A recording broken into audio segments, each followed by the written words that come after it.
Hello dear students, today we are going to discuss about chapter 8th of civics class 7th, which named is assert in the market.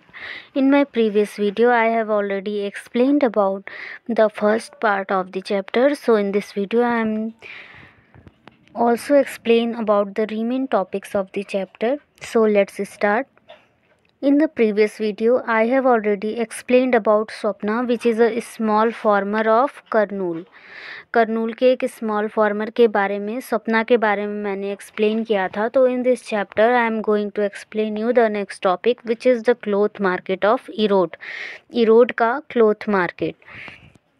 Erode का जो cloth market है वो तमिलनाडु का एक world का सबसे famous cloth market है, जहाँ पे सबसे ज़्यादा क्लोथ के मार्केट्स लगते हैं और ये बाई वीकली, वीक में सिर्फ 2 टाइम्स लगता है.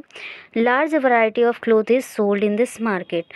क्लोथ की एक लार्ज वैरायटी जो है यहाँ पे बेची जाती है और जो क्लोथ्स हैं वो वीवर्स के थ्रू जितने भी विलेज में बने होते हैं वो यहाँ पे बिकने के लिए आते हैं.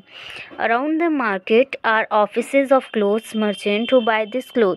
इस मार्केट के चारों ओर क्लोथ मर्चेंट्स के ऑफिसेज हैं जो यहाँ पे आते हैं कपड़े को ख़रीदने के लिए. Other traders from many South Indian towns also come and purchase cloth in this market. Others व्यापारी जो यानी जो दूसरे व्यापारी हैं जो साउथ इंडियन टाउन से भी आते हैं यहाँ पे कपड़ों को इस मार्केट में ख़रीदने के लिए. On market days, you would also find weavers bringing cloth that has been made on order from the merchant.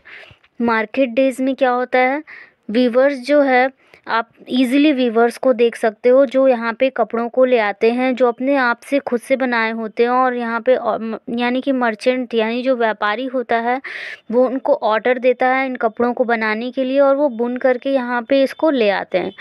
These merchants supply cloth on order to garment manufacturers and exporters around the country.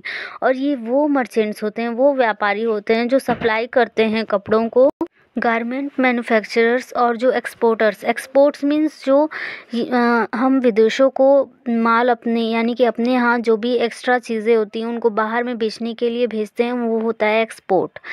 तो जो merchants होते हैं वो कपड़ों की supply करते हैं उनके ऑर्डर पे जो गारमेंट मैन्युफैक्चरर्स और एक्सपोर्टर्स पूरे देश के होते हैं. ये परचेस करते हैं धागों को और इंस्ट्रक्शन देते हैं वीवर्स यानी बुनकरों को कि किस तरह का कपड़ा और कब बनाना है और कितनी मात्रा में बनाना है. In the following example we can see how this is done. अगले एग्जाम्पल में हम देखेंगे कि किस तरह से ये काम होता है. तो here are given some pictures. You can see here the first picture, second and third. First picture में एक मर्चेंट की शॉप दिखाई गई है बाज़ार की और इसमें दिखाया गया है कि किस तरह से उनको ऑर्डर लेना होता है ट्रेडर्स से और वो फिर ट्रेडर्स होते हैं वो यार्न को दूसरों से ख़रीदते हैं. फिर उसके बाद क्या होता है, सेकंड पिक्चर में दिखाया गया है कि वीवर्स जो होते हैं जो गांव में रह रहे होते हैं उनके चारों ओर जो भी उनको धागे सप्लाई किए जाते हैं ट्रेडर्स के थ्रू वो अपने घर उनको ले कर के आते हैं और फिर वो लूम में उसको दिन भर बैठ कर बुनते हैं. तो ये पिक्चर उसी दिखाई गई है कि किस तरह से पावर लूम जो है उनके घर पे होती है और वो उसमें काम करते हैं.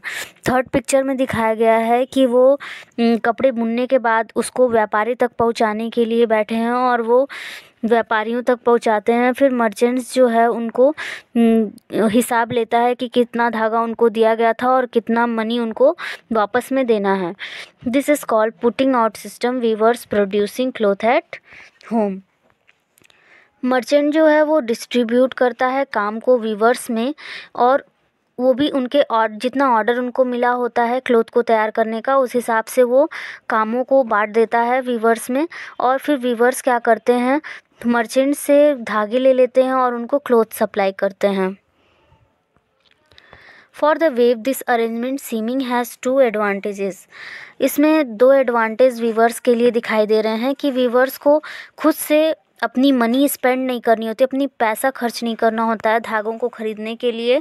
और दूसरा the problem of selling in the finished cloth is taken care of, और उनको ये भी प्रॉब्लम नहीं होती सेल करने की कि उनके जो कपड़ा बन जाता है उनको खुद से बेचना नहीं होता, वो तैयार कपड़ों को ले जाकर व्यापारियों को दे देते हैं बेचने के लिए। Weavers know from the outset what cloth they should make and how much of it is to be woven. तो वीवर्स जानते हैं कि उनको कितना कपड़ा किस तरह का बनाना है और फिर वो किस तरह से बुनेगा। However, this dependence on the merchants both for raw material and market means that the merchants have a lot of power. तो ये एग्जाम्पल है कि जो मर्चेंट होते हैं, मर्चेंट पे इतना डिपेंड होना किस चीज़ के लिए, रॉ मटेरियल यानी जो धागा मिल रहा है, और जो मार्केट्स है कि कहाँ पे वो कपड़े बिकेंगे। तो इस तरह वो ये बताता है कि मर्चेंट्स के पास कितनी पावर है। They give orders for what is to be made, वो ऑर्डर देते हैं कि क्या बनेगा। They pay a very low price for making the cloth, और वो बहुत कम पैसा देते हैं बनाने के लिए।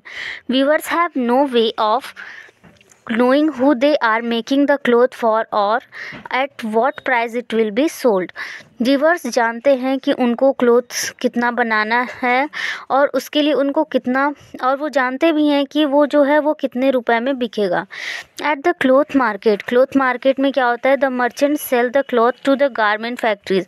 मर्चेंट जो होते हैं वो सेल करते हैं क्लोथ्स को गारमेंट फैक्ट्रीज़ को, और फिर इस तरह से मार्केट में हमें वो मिल जाता है। Weavers invest all their savings